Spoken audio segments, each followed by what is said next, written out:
Have you ever heard of Ripple? Yeah, but they're shady, right? Okay, so Ripple was this thing kind of like started pretty early on. And they had this like, honestly, not a bad idea. They were like, look, the way the international banking system works today is off this thing called the SWIFT standard. Ripple was like, we're going to be a bank-to-bank communication layer that uses blockchain, right? So they were like, we're going to use blockchain technology with a real use case, which is banks sending money back and forth to each other. So that was their idea. They got a bunch of funding from Founders Fund and others, and they released this thing called XRP. That's the name of their token. All right, so whatever.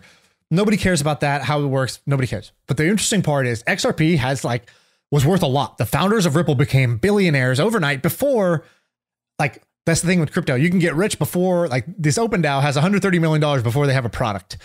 In Ripple, those guys became billionaires before banks ever used their product, which is like a really fucked up incentive, and which is why sometimes shit doesn't actually get built in crypto because, hey, I already got the millions. I could just run away. I could just do a half-ass job. It doesn't really matter at this point. I went public on day one. So Ripple has a market cap right now of 94. Is this right? $94 billion. I think I'm reading this right. $94 billion, something like that. No, sorry, $44 billion. $44 billion, right? That's like the market cap of Bank of America or some shit like that. So obviously Ripple's not actually valued at that, but Ripple had believers and they had early momentum. They were very early in the crypto games. They had a lot of PR, and the CEO would go on CNBC and talk about how this is going to change the game. So what happened? In the crypto community, people were kind of like poo-pooing Ripple. They're like, this is like centralized. They took way too much share for themselves. They didn't give enough to users. That's why these guys are billionaires. Their product kind of sucks and they're kind of shady, whatever. So the reputation was Ripple. Anybody who was in the know in crypto, pretty much the general consensus was Ripple's full of shit. And so my buddy had this idea. He was like, I'm going to do the first hostile takeover of a crypto network. And I was like, what do you mean? He goes, look, I can see every single person's wallet who owns Ripple. I was like, okay, that's kind of interesting. I go, but you don't know their name and all that. He goes, I don't need their name. I was like, you don't have their email address. He goes, I don't need their email address. I could just put something in their wallet, and they'll wake up and they'll open their wallet and they'll see that they have something in it. I was like, okay. He goes, so I'm going to go out there. I'm going to say XRP is stupid for these 5 reasons. Number 1, the founders Can you message these people anything? You can include a message in the transaction of giving them the thing, like in the memo of the thing. But like the way you do it is you first drop the token. You tell people, hey, if you held Ripple, you got this token today.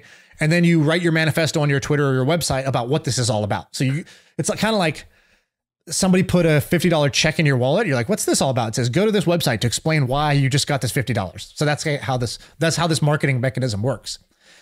So he was like, I'm going to put some money in there. I'm going to put my currency in all the Ripple holders' wallet. And then I'm going to tell them Ripple is stupid for these 5 reasons. The founders took too much. This other problem, the token is inflationary, blah, blah, blah. So I'm going to change all of that. We only take 10%. We are not inflationary. We do not do this sketchy shit, blah, blah, blah. My 5-point plan of how to make Ripple better.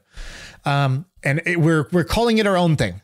And here's the deal. If you own Ripple, if you send your Ripple to my wallet, I will send you back 5 times your value of this. If you're for the first 1,000 people that do this, then for the next 10,000 people that do this, you're going to get 4 times your Ripple back. And for the next 10,000 people, you're going to get 3 times your Ripple back. So basically there's this urgency of like, okay, if this is going to become the next Ripple, if I send my money in now, I'm going to get a 5x multiplier on my money. And what he was going to do was he goes, when you send it to this wallet, we're going to just dump it. We're just going to sell it. And we're going to put so much sell pressure. We're going to crash the price of Ripple. So if you do it early, do they do this? Or so let me finish the story. So he goes, if you do this early, you're going to get 5 times your amount. And you're not going to sit there holding the bag while we dump this thing. It's like a prisoner's dilemma game theory. It was so genius. He's like, here's the math. If you're holding this thing, you have to assess, are other people going to take them up on this offer? If they do, then the Ripple I'm holding is going to go down like crazy. I'm going to go down like 5 to 10x. Golly. If I jump ship, I get a 5x multiplier on my money, and I don't sit there holding the sinking ship. And the game theory of this, I think, was going to work. So he has this plan, and so he's like, okay, well, he needs to be credible. So he went to some very, very wealthy people, and he got about $50 million lined up to do this hostile takeover. And he was like, he needed it to be like 200 million. And so he's like, I need to create this huge war chest so I can tell people, look, we have this much money. So it's backed by something. come on board. And he's like, dude, he's like, basically, I'm going to these investors. I'm saying, if you give me $200 million, I'm going to take down this project. I'm going to absorb all the value of this project that's currently worth 40 billion. Right. So he's like, it's a huge return for those investors. And they also don't even believe in Ripple. So it was this high stakes fucking James Bond shit. What the problem was, one of the investors that he had went to for this leaked the plan to a journalist. This guy, Dan Primack or whatever. He's like a pretty famous journalist. Yeah, from Axios. Axios writes the story ahead of time. He says, hey, there's somebody planning a hostile takeover XRP, and here's how it's going to work. And XRP, the Ripple team obviously sees this, and they're like, okay, just in case. They sold some amount of their Ripple to create a like few $100 million buffer so that if somebody tried to do this and tried to tank the price, they had enough liquidity to buy back the tokens and keep the price high.